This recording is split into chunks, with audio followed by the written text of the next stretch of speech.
నమస్కారం, QK news వార్తలకు స్వాగతం. ముందుగా వార్తల్లోని ముఖ్యాంశాలు. హైదరాబాద్ రైల్వే హబ్ కాబోతుందన్న కేంద్ర మంత్రి కిషన్ రెడ్డి.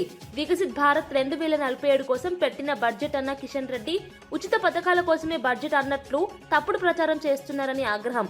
ప్రజలు ఆశిస్తున్న సుస్థిర ప్రగతికి దోహదపడేలా బడ్జెట్ ఉందన్న కిషన్ రెడ్డి. చంద్రబాబుపై వ్యాఖ్యల పట్ల అంబటి రాంబాబు బాధపడుతున్నారన్న అల్లుడు ఉపేష్. జైల్లో మామ అంబటిని కలిసిన అల్లుడు ఉపేష్ ఆవేశంలో అంబటి నోరు జారారని వ్యాఖ్య. అంబటికి సినిమా చూపిస్తామని పెమ్మసాని అనడం కరెక్ట్ కాదన్న ఉపేష్. సీఎం చంద్రబాబుతో కేబినెట్ భేటీకి పవన్ కళ్యాణ్. కీలక కేబినెట్ సమావేశానికి పవన్ హాజరు. అభివృద్ధి నిర్ణయాలపై విస్తృత చర్చ. కూటమిలో సమన్వయం బలంగా ఉందన్న సంకేతం. రానున్న రోజుల్లో కీలక విధాన నిర్ణయాలు. టికెట్ల కేటాయింపుపై కాంగ్రెస్ కార్యకర్త ఆగ్రహం. ఒరిజినల్ కార్యకర్తలకు అన్యాయం జరిగిందని జీవన్ రెడ్డి మండిపాటు. ఇండిపెండెంట్ గా పోటీ చేస్తామని కాంగ్రెస్ శ్రేణుల హెచ్చరిక. కాంగ్రెస్ లో పెరుగుతున్న అంతర్గత అసంతృప్తి బహిర్గతం.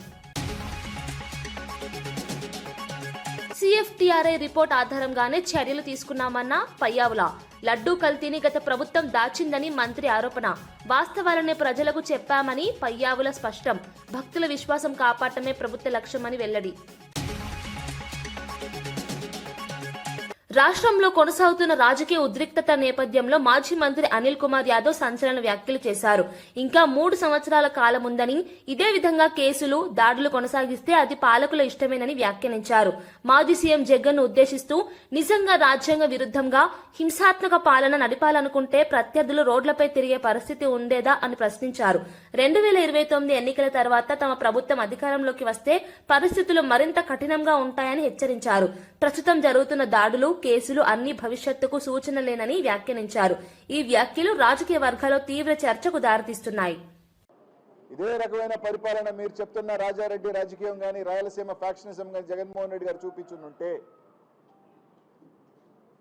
మీరు చెప్తున్నట్టే జగన్మోహన్ రెడ్డి గారి హింస వ్యక్తి అని కానీ జగన్మోహన్ రెడ్డి గారు అనుంటే నిజంగా మీరు బయట తిరిగే వాళ్ళ, నిజంగా మీరు ధైర్యంగా ఈ రాష్ట్రంలో తిరిగే వాళ్ళని అడుగుతా ఉన్నాం. ఈరోజు అధికారం ఉంది, మీకు అధికారం ఇచ్చింది ప్రజలు, మంచి చేయను సరే, అది ఎట్టా చేసే పరిస్థితి లేదు, సంక్షేమం లేదు, అభివృద్ధి లేదు. సరే, ఇంక మేము ఏమైనా చేస్తాం, మేము ఇలాగే మాట్లాడితే కేసులు పెడతామంటే పర్లా, ఇంక 3 సంవత్సరాలు ఉంది, అధికారం ఉంది, రైట్. ఎన్ని కేసులు పెడతారో పెట్టుకోండి, ఎన్ని దాడులు చేస్తారో చేసుకోండి. మీరు ఎంత బంతిని గోడకేసి కొడితే బలంగా వెనక్కి అలాగే వస్తుంది. 2029లో ఈ రాష్ట్ర ప్రజలు తీర్పిస్తారు. ఇదే విధంగా కానీ మీరు కొనసాగితే తప్పకుండా ఇంతే రెట్టింపుతో మీకు కూడా బలంగా ఇలాంటియే ఇంతకన్నా పెద్ద ఎత్తున జరుగుతాయి. జగిత్యాల మున్సిపాలిటీలో కాంగ్రెస్ పార్టీలో తీవ్ర అంతర్గత విభేదాలు బయటపడ్డాయి. ఒరిజినల్ కాంగ్రెస్ కార్యకర్తలు, పార్టీ ఫిరాయింపుదారుల మధ్య ఘర్షణ తారాస్థాయికి చేరింది. 29వ వార్డులో జీవన్ రెడ్డి వర్గానికి చెందిన లావణ్యకు మొదట టికెట్ కేటాయించి చివరి నిమిషంలో ఆ టికెట్ ను రద్దు చేసి సంజయ్ వర్గానికి చెందిన తేజస్వినికి ఇవ్వడంతో ఉద్రిక్తత చెలరేగింది. నామినేషన్ దాఖలు చేసేందుకు వచ్చిన లావణ్య బీఫామ్ ను సంజయ్ వర్గం చింపివేయడం కలకలం రేపింది. ఈ ఘటనతో జీవన్ రెడ్డి వర్గం తీవ్ర ఆవేదన వ్యక్తం చేసింది.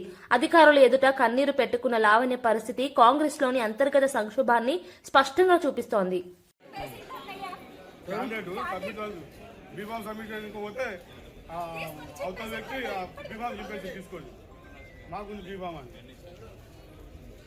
ఎవరు చింపేసింది? ఎవరు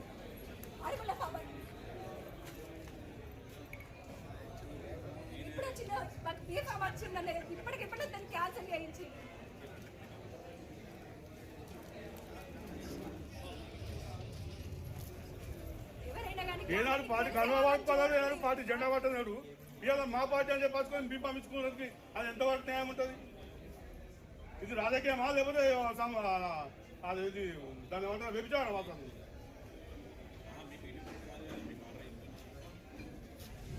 పార్టీ బీఫామ్ గురించి చేసుకోవడానికి వీళ్ళకి ఎవరు ఇచ్చాడు? మీరేమన్నారు? మరి మీరేం చేశారు? ఏమన్నారు? అతన్ని బయటకు నడుముంటే నూకేస్తున్నారు. ఇస్తే మేము వాడాల్సిండు చింపేసిండు. ఇచ్చిందని సార్లకి ఇస్తే అలా మేము టేబుల్ మీద సాగిచ్చాం చేతకాలు కుంటుకున్నాం కొంచెం చింపేసిండు.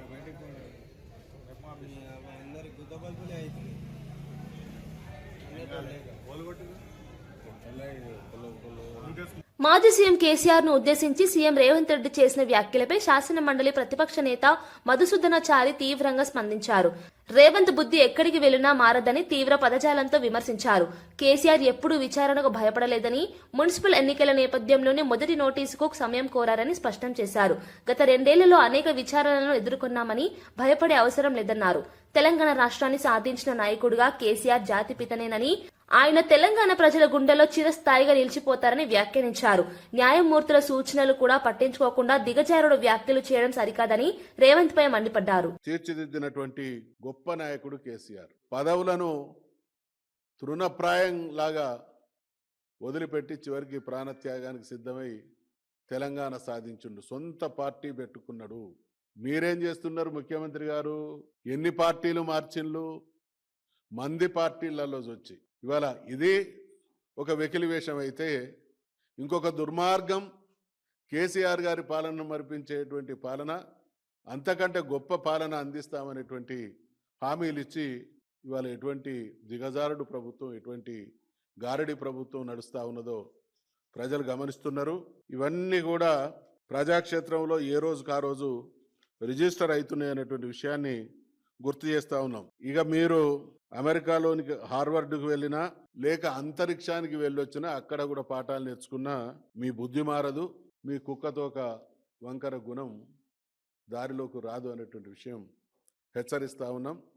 కేసీఆర్ గారి మీద అవాకులు చెవాకులు వేరినా సిట్ లాంటి సంస్థల ఎంక్వైరీని ప్రభావితం చేయడం కాదు, డైరెక్షన్ ఇస్తున్నాడు.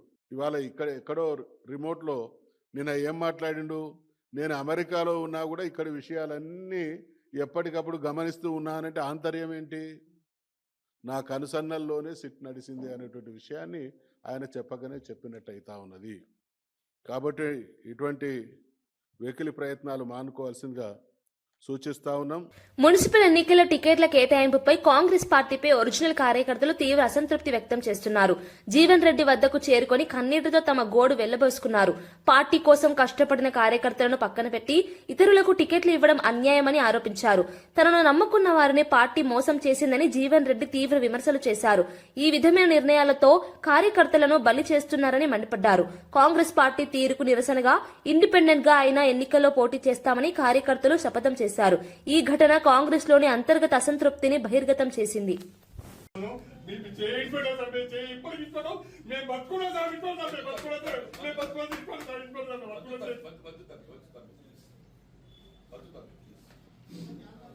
ఇది కాంగ్రెస్ పార్టీ కూడా పాట సార్, ఇది నీ తండ్రి సార్, ఇది ఇంకా అని ఇంకెంత ఎత్తున చేసుకొని సార్ మేము ఇండిపెండెన్స్ రిలీజ్ అవుతుంది. మీ ఇబ్బంది ఉంటావు సచ్చినా బతకడం మీ ఇబ్బంది సార్. ఎవరిగా దుఃఖం ఉంటుంది బాబు, నాకు అర్థం. నువ్వు జీవితకాలం కొట్లాడి ఎందుకోసం కొట్లాడుతున్నావు? మనకి వచ్చేది అవకాశం ఇంకొక కౌన్సిల్ వస్తుంది, ఇంకేం రాదు నీకు. ఆ కౌన్సిల్ అవకాశం నీకు తినముందని పల్లె మిక్కినట్టు కాదు బాబు. కార్యకర్తకి ఏమవుతుంది? అలా కౌన్సిల్ కంటే ఎక్కువ వస్తుంది ఏమన్నా? నువ్వు తినముందని పల్లె మిక్కించినట్టు ఏదైతుందో వాడికి కౌన్సిల్ అవకాశం వస్తే ఏదైతుందో వాడికి అవకాశం లేకుండా పార్టీకి సంబంధం టికెట్ ఇస్తే ఎందుకు? వాడి జీవితం ఎందుకు రాజకీయాలు ఎందుకు ఈ శ్రమ?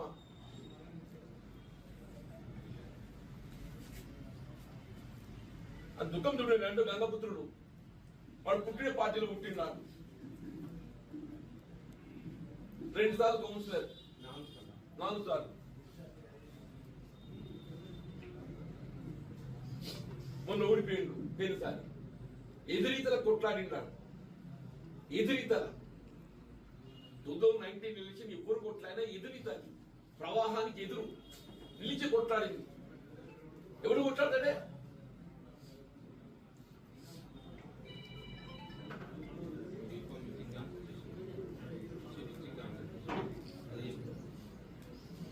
వెంకటేశ్వర స్వామి ఆలయ అంశంపై మంత్రి విడుదల రజని చేసిన వ్యాఖ్యలు రాజకీయంగా చర్చనీయాంశంగా మారాయి.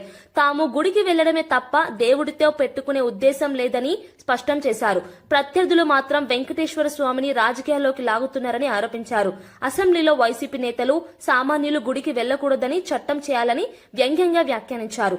దేవుడితో పెట్టుకుంటే పరిణామాలు ఎలా ఉంటాయో అందరికీ తెలుసని హెచ్చరించారు. ఎవ్వరూ భయపడం ఇక్కడ. ఎందుకంటే ఈ రాష్ట్రమేమి మీ జాగీర్ కాదు చంద్రబాబు నాయుడు గారు. కల్తీ న్యాయ వ్యవహారంపై మీరు రాజేసిన కుంపటిని మీరే ఆర్పండి చంద్రబాబు నాయుడు గారు. మీరే దీనికి కారణం. మీరే అవాస్తవాలు అసత్య ప్రచారాలు ప్రజల్లోకి తీసుకువెళ్లి ఈరోజు వచ్చినటువంటి రిపోర్ట్స్ బేస్ చేసుకుని ఈ రిపోర్ట్సే క్లియర్ గా చెప్పాయి చంద్రబాబు నాయుడు గారు చెప్పింది తప్పు, మేము ఏ కల్తీ నెయ్యి విషయంలో మేము ఏ తప్పు చేయలేదు, వైఎస్ఆర్ కాంగ్రెస్ పార్టీ హయాంలో ఏ తప్పు జరగలేదు, మా పార్టీ గాని మా నాయకుడు గాని ఎవ్వరం కూడా ఏ తప్పు చేయలేదు అని ఈరోజు రిపోర్ట్సే చెప్తా ఉన్నాయి. దీన్ని మేము ప్రజల్లోకి తీసుకువెళ్తూ వాస్తవాలను ప్రజల్లోకి చెప్పే ప్రయత్నం చేస్తుంటే ఈ విధంగా మీరు ఏదో రకరకాల ఆ మాంసం ఈ మాంసం అని చెప్పి కలిసిందని కొవ్వు కలిసిందని చెప్పేసి ఏ విధంగా మీరు ప్రజల్లోకి తీసుకువెళ్లి అవాస్తవాల్ని ఇంకా ఇది నిజమే అని చెప్పి ఈ రోజు కూడా నేను ఎక్కడో చూశాను, ఇందాక ఎవరో మాట్లాడుతూ ఉన్నారు, ఆయన ఎవరో మీ దృష్టికి కూడా వచ్చి ఉంటది. ఇప్పుడు కూడా ఈవెన్ ఈ రోజు కూడా ఏందో హార్పిక్ కలిసిందంట, మళ్ళీ నెయ్యిలో యాసిడ్ కలిసిందని మాట్లాడతాడు పెద్ద మనిషి. ఏం చెప్పాలి? ఇంత జరిగినా కూడా ఈ రోజు కూడా వాళ్ళు బయటకు వచ్చి ఈ విధంగా మాట్లాడుతున్నారంటే ఒకసారి రాష్ట్ర ప్రజలు ఆలోచించాలి. ఇంకా కూడా మీరు జీర్ణించుకోలేకపోతున్నారు, అన్ని విషయాల్ని డైవర్ట్ చేస్తా ఉన్నారు. ఇది కూడా డైవర్షన్ లో భాగంగానే ఈ దాడులు చేసి ఈ కాన్సెప్ట్ ని ప్రజలు ఎక్కడ వైఎస్ఆర్ కాంగ్రెస్ పార్టీ వాళ్ళు చెప్తున్నది నమ్ముతారో అని భయంతో నెయ్యి కల్తీ జరగలేదనేటువంటి నిజాన్ని వైఎస్ఆర్ కాంగ్రెస్ పార్టీ వాళ్ళు ప్రజల్లోకి తీసుకువెళ్తున్నారు. ప్రజలు నమ్ముతున్నారు. మేము డిఫేమ్ అయిపోతున్నాం, కూటమి ప్రభుత్వం డిఫేమ్ అయిపోతుంది అనేటువంటి భయంతోనే మరి ఇలాంటి పెద్ద ఎత్తున ఇలాంటి దాడులకు మీరు తెగబడుతున్నారని చెప్పి తెలియజేసుకుంటా ఉన్నాం. ఇప్పటికైనా మేము కోరుతుంది ఒకటే, ఈ తిరుమల శ్రీవారి విషయంలో ఏదైతే మీరు మీ స్వార్థ తన 40 సంవత్సరాల రాజకీయ జీవితంలో ఇంత స్థాయిలో హింసాత్మక రాజకీయ దాడులను ఎప్పుడూ చూడలేదని ముద్రగడ పద్మనాభం తీవ్ర ఆవేదన వ్యక్తం చేశారు. ఇటీవల రాష్ట్రంలో చోటు చేసుకుంటున్న రాజకీయ పరిణామాలు ప్రజాస్వామ్య విలువలను దెబ్బతీస్తున్నాయని ఆయన అన్నారు. ముఖ్యంగా తిరుపతి లడ్డు అంశాన్ని రాజకీయ లాభాల కోసం ఉపయోగించుకోవడం సరికాదని అభిప్రాయపడ్డారు. చంద్రబాబు నాయుడు బహిరంగంగా లడ్డూలో జంతు కొవ్వు లేదని స్పష్టం చేసి ఉంటే రాజకీయ వాతావరణం మరోలా ఉండేదని వ్యాఖ్యానించారు. ప్రజల మనోభావాలకు సంబంధించిన అంశాల్లో బాధ్యతాయుతంగా వ్యవహరించాల్సిన అవసరం ఉందన్నారు. రాజకీయాల్లో విమర్శలు సహజమే అయినా అవి దాడులు, విధ్వంసాలకు దారితీయడం ప్రమాదకరమని హెచ్చరించారు. రాష్ట్రంలో శాంతి భద్రతలు కాపాడాల్సిన బాధ్యత ప్రభుత్వానిదేనని, పరిస్థితుల్లో అదుపు తప్పకుండా చర్యలు తీసుకోవాలని ఆయన కోరారు. ఇప్పటికైనా చంద్రబాబు నాయుడు గారు ఆ కల్తీ నెయ్యి విషయంలో నాకు తప్పుడు రిపోర్ట్ వచ్చింది, నేను సారీ చెప్తున్నాను అంటే ఆయన గౌరవం పెరిగేదండి. ఆ పని చేయకుండా వేరే రకంగా దాడి చేయించడం, ఆ కప్పిపుచ్చుకోవడం కోసం, తప్పించుకోవడం కోసం ప్రయత్నం చేస్తూ ఉన్నారు. ఇది మంచి పని కాదు. చాలా సీనియర్ ముఖ్యమంత్రి అని చెప్పుకుంటున్నారు, కానీ చెప్పుకుంటారు మీరు, కానీ మీరు చేసే పనులు మాత్రం బాగోలేదండి. చంద్రబాబు నాయుడు గారు, మీలో మార్పు రావాలా. ఇది మంచి విధానం కాదు కాదు కాదు దేశంలో ఎక్కడ ఇటువంటి అరాచకం మాజీ మంత్రులు ఇళ్ల తగలబెట్టడం అనేది ఎక్కడా లేదని మీకు తెలుసు. కానీ ఈ రాష్ట్రంలో తమరు ప్రవేశపెట్టడం అనేది బాధాకరం. వేణు గారు మాట్లాడారు. తమ ఇంటిపై జరిగిన దాడికి సంబంధించి వెంటనే చర్యలు తీసుకోవాలని అంబటి రాంబాబు అల్లుడు ఉపేష్ డిమాండ్ చేశారు. కేంద్ర మంత్రి స్థాయిలో ఉన్న వ్యక్తులు బెదిరింపులు చేస్తూ ఇలాంటి చర్యలకు పాల్పడటం ప్రజాస్వామ్యానికి విరుద్ధమని ఆయన అన్నారు. తమ ఇంటిపై దాడికి సంబంధించిన సీసీటీవీ ఫుటేజ్ స్పష్టంగా ఉందని, వెంటనే పోలీస్ స్టేషన్లో ఫిర్యాదు చేయనున్నట్లు తెలిపారు. ఇప్పుడున్న ప్రభుత్వం శాశ్వతం కాదని, భవిష్యత్తులో ప్రతి విషయానికి సమాధానం చెప్పాల్సి వస్తుందని హెచ్చరించారు. రాజకీయ విభేదాలను హింస రూపంలో వ్యక్తపరచడం ప్రమాదకరమని ఆయన అభిప్రాయపడ్డారు. కుటుంబ సభ్యుల భద్రతపై తీవ్ర ఆందోళన ఉందని, చట్టం తన పని తాను చేయాలని కోరారు. ఇలాంటి ఘటనలపై తక్షణమే స్పందించకపోతే ప్రజల్లో పోలీస్ వ్యవస్థపై నమ్మకం దెబ్బతింటుందని ఉపేష్ స్పష్టం చేశారు. మీరు లడ్డూ విషయంలో పశువుల అవశేషాలు కలిసినవి అని క్లియర్గా పంది కొవ్వు, ఆవు కొవ్వు ఫిష్ ఆయిల్ ఉందని లోకేష్, పవన్ కళ్యాణ్, చంద్రబాబు ప్రెస్ స్టేట్మెంట్ ఇచ్చారు. స్టేజ్ మీద ఉన్నప్పుడు మాట్లాడారు, పలు సందర్భాల్లో ప్రొజెక్ట్ చేశారు.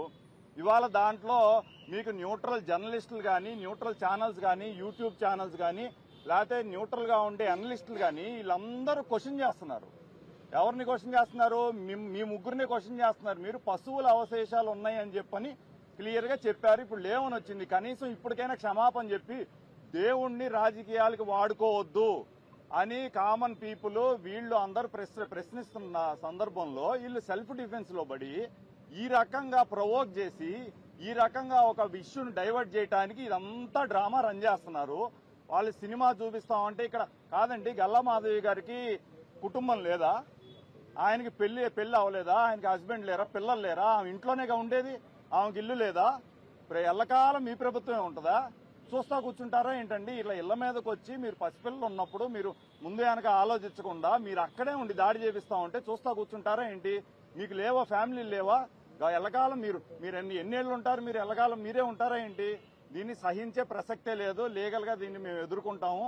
అందరి మీద కేసులు పెడతాం. కేసులు తీసుకోకపోతే ప్రైవేట్ కేసులు పెట్టడానికి కూడా వెనకాడం. ఏంటండి? రెగ్యులర్ గా ఉండేటట్టే ఉన్నాయండి. అవునండి. స్పెషల్ ప్రివిలేజెస్ అయితే ఇప్పుడు దాకా ఏం లేదండి.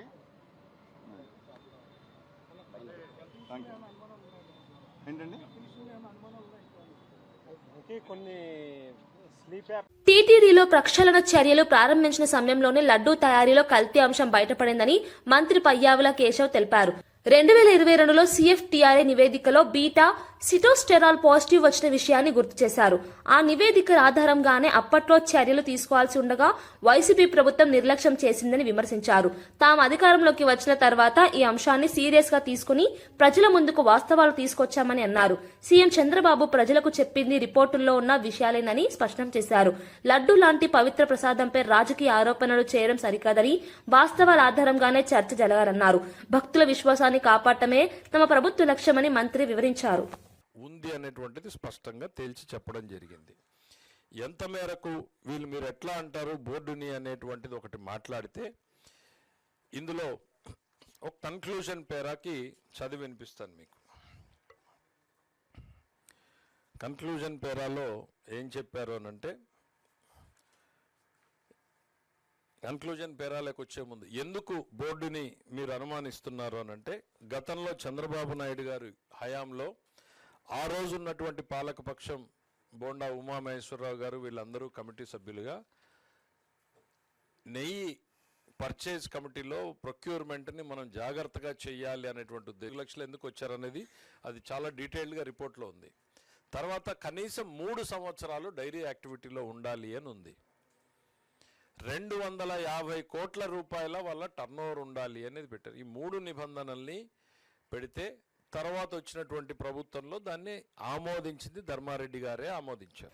దేవుడిని రాజకీయాల్లోకి లాగి ఆటలాడటం అత్యంత ప్రమాదకరమని వైసీపీ నేతలు తీవ్ర హెచ్చరికలు చేశారు.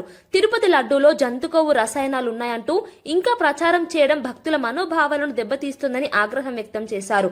అఖిలాండ కోటి బ్రహ్మాండ నాయకుడితో ఆటలాడితే దాని ఫలితాలు తీవ్రంగా ఉంటాయని వ్యాఖ్యానించారు.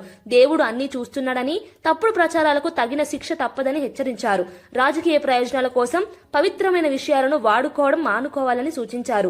ఈ వివాదం కారణంగా రాష్ట్రంలో ఉద్రిక్తత పెరుగుతోందని, శాంతి భద్రతలపై ప్రభావం పడుతుందని ఆందోళన వ్యక్తం చేశారు. భక్తుల విశ్వాసాన్ని గౌరవిస్తూ రాజకీయ నాయకులు బాధ్యతాయుతంగా మాట్లాడాలని కోరారు. నిజమే, ఇది టాయిలెట్ లో వాడే యాసిడ్ ని కలిపారు. సిగ్గుందా? కడుపుకు అన్నం తింటున్నావా? గడ్డి తిని బతుకుతున్నావా? మూర్తి, అన్నం తింటున్నావా? ఇంకేదన్నా అశుద్ధం తిని బతుకుతున్నావా?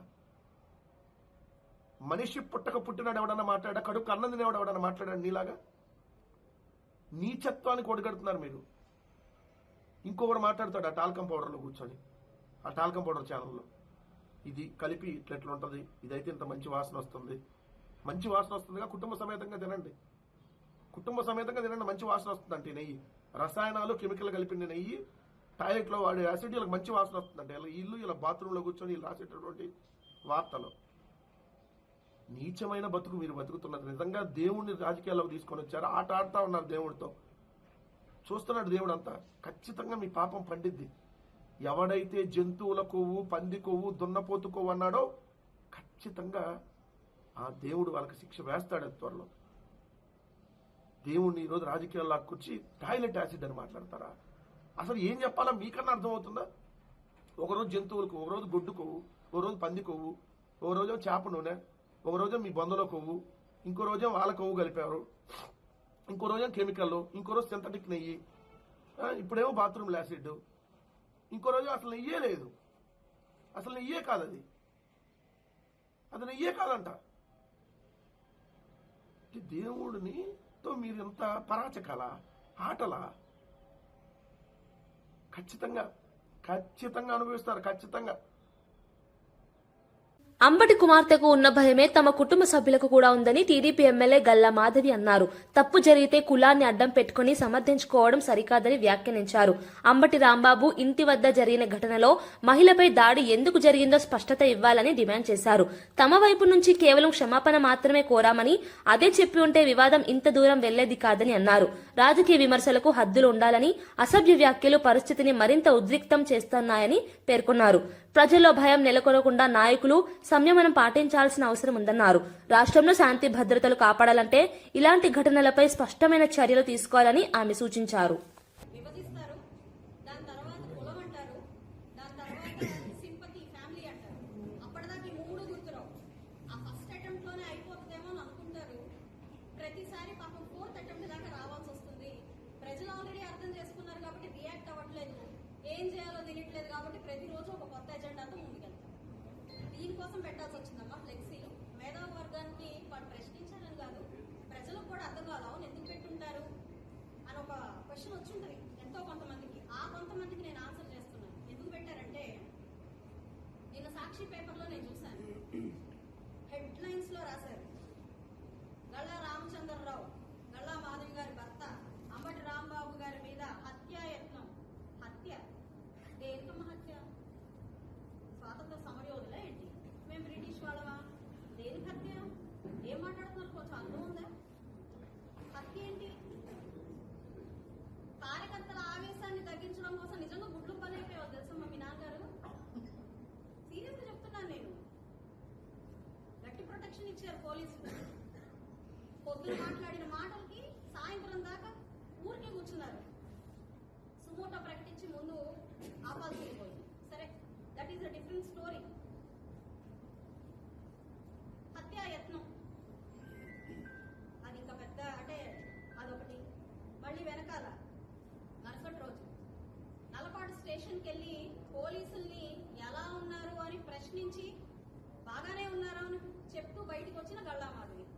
అదే పేపర్. నేను నల్లపాడు స్టేషన్కి వెళ్ళి అరెస్ట్ అయ్యాక నేను నల్లపాడు స్టేషన్కి వెళ్ళి మీరు ఎలా ఉన్నారు, ఎలా ఉన్నాడు ఆయన అని నేను అడిగానంట. బాగా చూసుకున్నామని వాళ్ళు చెప్పారంట, బాగా చూసుకున్నామని నేను మీడియాకు వచ్చి చెప్పానంట. పేపర్లో రాస్తారు వాళ్ళు. ఏం ప్రొవోక్ చేస్తున్నట్టు చిల్లరగా అనిపించట్లా మీకు? నారాసుర రక్త చరిత్ర అంటే అది కామ్గా ఉంటుండే, దాన్ని బేస్ చేసుకుని అఫ్కోర్స్ మీరు గెలిచారు, ఆ సింపతిని గెయిన్ చేసుకుని గెలిచారు. That is a different story again. ఎందుకు చెప్తున్నానంటే ఇవన్నీ మీకు కరెక్ట్ టైంలో మీరు మాట్లాడిన వాటికి ఆన్సర్ చేయకపోతే. రాయలసీమ రైతుల సమస్యలపై వైఎస్ఆర్సీపీ ప్రభుత్వం పూర్తిగా విఫలమైందని కర్నూలు జిల్లా కోడుమూరు ఎమ్మెల్యే బొగ్గుల దస్తగిరి తీవ్ర విమర్శలు చేశారు. కర్నూలు సమీపంలోని రుద్రవరం గ్రామంలో హంద్రీవా కాలువను పరిశీలించిన ఆయన కాలువ నిర్మాణం పేరుతో గత ప్రభుత్వం రైతులను మోసం చేసిందన్నారు. కాలువలు పూర్తి కాకపోవడంతో వేల ఎకరాల పంట భూములు ఎండిపోయాయని, నీరు అందక రైతులు తీవ్ర నష్టాలు ఎదుర్కొంటున్నారని విమర్శించారు. రాయలసీమ లిఫ్ట్ ఇరిగేషన్, హంద్రీవా వంటి కీలక ప్రాజెక్టులను వైఎస్ఆర్సీపీ ప్రభుత్వం నిర్లక్ష్యం చేసిందని ఆరోపించారు. ఎన్నికల సమయంలో ఇచ్చిన హామీలను అమలు చేయకుండా రైతుల ఆశలతో ఆడుకున్నారని మండిపడ్డారు. ప్రస్తుత ప్రభుత్వం రైతులకు నీరు అందించడమే లక్ష్యంగా పనిచేస్తుందని, సాగునీటి ప్రాజెక్టుల పూర్తి కోసం ప్రత్యేక చర్యలు తీసుకుంటున్నామని ఆయన స్పష్టం చేశారు. మా యొక్క ప్రభుత్వం వచ్చిన తర్వాత 3,800 కోట్లతో దీనికి ఖర్చు పెట్టి దాదాపు పులివెందులకి, అంటే మల్యాల ఎత్తిపోతల పథకం నుంచి పులివెందులకు ఈరోజు సాగునీటిని అందిస్తున్నాము. అంటే అది మా యొక్క కూటమి ప్రభుత్వం. నారా చంద్రబాబు నాయుడు గారు వచ్చిన వెంటనే 19 నెలల కాలంలోనే దాదాపు 8,000 కోట్ల రూపాయలతో సాగునీటికి ఖర్చు చేయడం జరిగింది. అలాగే ఈ తుంగభద్ర నదికి గేట్ల మరమ్మతులు కూడా చేసుకోలేక, ఆ గేట్ల చేయలేకపోయిన వ్యక్తి మన వైఎస్ జగన్మోహన్ రెడ్డి. కాబట్టి నారా చంద్రబాబు నాయుడు గారు వచ్చిన తర్వాత ఆ గేట్లను మరమ్మతులు చేసి ఇమ్మీడియట్గా మరమ్మతులు చేయడం జరిగింది. ఈ రాష్ట్రాన్ని అభివృద్ధి పథంలో నడపాలంటే, అలాగే సంక్షేమంగాని ఏదైనా చేయాలన్నా నారా చంద్రబాబు నాయుడు గారికి సాధ్యం. మహబూబాబాద్ జిల్లాలో కాంగ్రెస్ పార్టీపై సిపిఐ నాయకులు తీవ్ర ఆగ్రహం వ్యక్తం చేశారు. నామినేషన్ల స్వీకరణ కేంద్రం వద్ద కాంగ్రెస్ డౌన్ డౌన్ అంటూ సిపిఐ శ్రేణులు నిరసన చేపట్టాయి. కాంగ్రెస్ ఎమ్మెల్యే మురళీ నాయక్ తమతో పొత్తు కుదుర్చుకుని చివరి నిమిషంలో మాట తప్పారని సిపిఐ నేతలు ఆరోపించారు. పొత్తు పేరుతో తమకు అన్యాయం చేశారని, నమ్మక ద్రోహానికి పాల్పడ్డారని మండిపడ్డారు. మున్సిపల్ ఎన్నికల్లో సిపిఐకి రావాల్సిన స్థానాలను కాంగ్రెస్ తనవిగా మార్చుకుందని ఆరోపణలు చేశారు. ఈ వ్యవహారంతో పార్టీ శ్రేణుల్లో తీవ్ర అసంతృప్తి నెలకొందన్నారు. కాంగ్రెస్ పార్టీ ప్రజాస్వామ్య విలువలను తుంగలో తొక్కుతోందని విమర్శించారు. తమకు న్యాయం జరిగే వరకు పోరాటం కొనసాగిస్తామని సిపిఐ నేతలు స్పష్టం చేశారు. ఈ ఘటనతో మహబూబాబాద్ రాజకీయ వాతావరణం ఒక్కసారిగా వేడెక్కింది.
ముఖ్యమంత్రి చంద్రబాబు నాయుడుతో కలిసి జరిగిన కీలక కేబినెట్ సమావేశానికి డిప్యూటీ సీఎం పవన్ కళ్యాణ్ హాజరయ్యారు.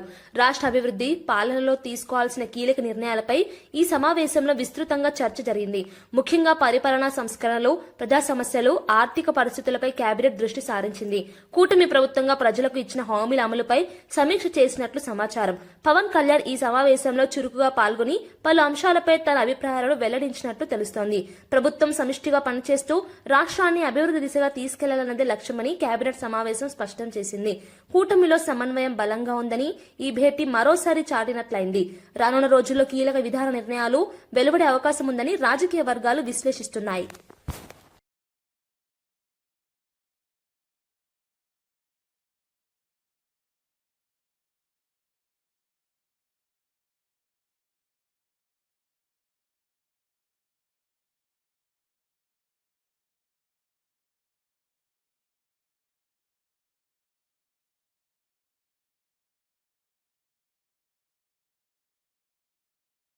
సింగరేణి సంస్థకు బీఆర్ఎస్, కాంగ్రెస్ పార్టీల పాలనల వల్ల తీవ్ర అన్యాయం జరిగిందని కేంద్ర మంత్రి కిషన్ రెడ్డి విమర్శించారు.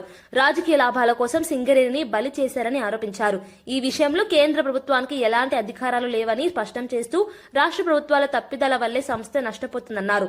సింగరేణి కార్మికుల హక్కులను కాపాడడంలో రాష్ట్ర ప్రభుత్వాలు విఫలమయ్యాయని తెలిపారు. సంస్థ భవిష్యత్తును దెబ్బతీసే నిర్ణయాలు తీసుకుంటూ కార్మికులను మోసం చేశారని మండిపడ్డారు.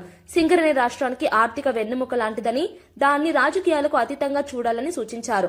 కార్మికుల సంక్షేమం, సంస్థ అభివృద్ధి కోసం కేంద్రం తన వంతు సహకారం అందిస్తుందని హామీ ఇచ్చారు. సింగరేణి విషయంలో ప్రజలను తప్పుదో పట్టించే ప్రచారాలను నమ్మవద్దని కిషన్ రెడ్డి పిలుపునిచ్చారు. పారదర్శకత ఉండాలి. సింగరేణి కంపెనీ పరిరక్షణతో కోసం పనిచేయాలి. కార్మికుల భవిష్యత్తు కోసం పనిచేయాలి. ఈరోజు 51,000 కోట్ల రూపాయలు రాష్ట్ర ప్రభుత్వం అప్పులుంది. 51,000. అది కాకుండా ఇంకెక్కున్నది. 51,000 కోలు సంబంధించినటువంటి డబ్బులు పేమెంట్ చేయాలి. సింగరేణి విద్యుత్ ఉత్పత్తి చేస్తుంది. విద్యుత్ ఉత్పత్తికి సంబంధించినటువంటి డబ్బులు పేమెంట్ చేయాలి. అది కాకుండా డిస్ట్రిక్ట్ మినరల్ ఫండ్ కావచ్చు, ఇతర కంపెనీలకు ఇవ్వాల్సిన డబ్బు కావచ్చు, అది వేరే ఉంది. ఒక 2 సెక్టార్లోనే కోల్ కొనుగోలు చేసినటువంటి రాష్ట్ర ప్రభుత్వం, విద్యుత్ కొనుగోలు చేసినటువంటి రాష్ట్ర ప్రభుత్వమే ఒక 51,000 కోట్ల రూపాయలు సింగరేణికి ఇవ్వాలి. ఈ 2 పార్టీల పాపం కారణంగా, ఈ 2 పార్టీల యొక్క మోసం కారణంగా సింగరేణి దగా చేయబడ్డది. సింగరేణికి అన్యాయం జరుగుతూ ఉంది. సింగరేణి కార్మికులకు అన్యాయం జరుగుతుంది. వాళ్ళ భవిష్యత్ అంధకారంలో 2 పార్టీలు నెట్టేశారు. ఎవరు కార్మికుల రక్తాన్ని చెమటగా మార్చి కష్టపడినటువంటి 50,000 కోట్ల రూపాయలు ఈ రాష్ట్ర ప్రభుత్వం తీసుకొని ఇవ్వకపోతే సింగరేణి కార్మికులు ఎవరికి చెప్పుకోవాలి? కేంద్ర ప్రభుత్వం ఏ రకమైనటువంటి అధికారాలు లేవు. నేను కేంద్ర మంత్రిగా ఉన్నాను. 49% ఏ రకంగా తయారు చేశారంటే గత 40 సంవత్సరాలుగా సింగరేణిలో ఒక చిన్న స్థాయి ఉద్యోగస్తుని కూడా నేను చర్యలు తీసుకోవడము లేకపోతే ట్రాన్స్ఫర్ చేసే అధికారం నాకు లేదు. ₹1 కేటాయింపులో నా జోక్యం లేదు. అంటే ఇప్పుడు చేసిన 40 సంవత్సరాలుగా జరిగినటువంటి కచేరీ కారణంగా టీఆర్ఎస్ వచ్చిన తర్వాత ఇది పూర్తిగా అధ్వాన్నంగా తయారు చేసి ఒక private limited Singareni KCR private limited కంపెనీగా వాళ్ళు మార్చుకున్నారు. వార్తలు ముగించే ముందు ముఖ్యాంశాలు మరోసారి. హైదరాబాద్ రైల్వే హబ్ కాబోతుందన్న కేంద్ర మంత్రి కిషన్ రెడ్డి. వికసిత్ భారత్ 2047 కోసం పెట్టిన బడ్జెట్ అన్న కిషన్ రెడ్డి. ఉచిత పథకాల కోసమే బడ్జెట్ అన్నట్లు తప్పుడు ప్రచారం చేస్తున్నారని ఆగ్రహం. ప్రజలు ఆశిస్తున్న సుస్థిర ప్రగతికి దోహదపడేలా బడ్జెట్ ఉందన్న కిషన్ రెడ్డి. చంద్రబాబుపై వ్యాఖ్యల పట్ల అంబటి రాంబాబు బాధపడుతున్నారన్న అల్లుడు ఉపేష్. జైల్లో మామ అంబటిని కలిసిన అల్లుడు ఉపేష్ ఆవేశంలో అంబటి నోరు జారారని వ్యాఖ్య. అంబటికి సినిమా చూపిస్తామని పెమ్మసాని అనడం కరెక్ట్ కాదన్న ఉపేష్. సీఎం చంద్రబాబుతో కేబినెట్ భేటీకి పవన్ కళ్యాణ్. కీలక కేబినెట్ సమావేశానికి పవన్ హాజరు. అభివృద్ధి నిర్ణయాలపై విస్తృత చర్చ. కూటమిలో సమన్వయం బలంగా ఉందన్న సంకేతం. రానున్న రోజుల్లో కీలక విధాన నిర్ణయాలు. టికెట్ల కేటాయింపుపై కాంగ్రెస్ కార్యకర్తల ఆగ్రహం. ఒరిజినల్ కార్యకర్తలకు అన్యాయం జరిగిందని జీవన్ రెడ్డి మండిపాటు. ఇండిపెండెంట్ గా పోటీ చేస్తామని కాంగ్రెస్ శ్రేణుల హెచ్చరిక. కాంగ్రెస్ లో పెరుగుతున్న అంతర్గత అసంతృప్తి బహిర్గతం. సిఎఫ్టిఆర్ఐ రిపోర్ట్ ఆధారంగానే చర్యలు తీసుకున్నామన్న పయ్యావుల. లడ్డూ కల్తీని గత ప్రభుత్వం దాచిందని మంత్రి ఆరోపణ. వాస్తవాలనే ప్రజలకు చెప్పామని పయ్యావుల స్పష్టం. భక్తుల విశ్వాసం కాపాడటమే ప్రభుత్వ లక్ష్యమని వెల్లడి. ఇవి ఈనాటి వార్తా విశేషాలు. మరో బులెటిన్లో మళ్ళీ కలుద్దాం. నమస్కారం.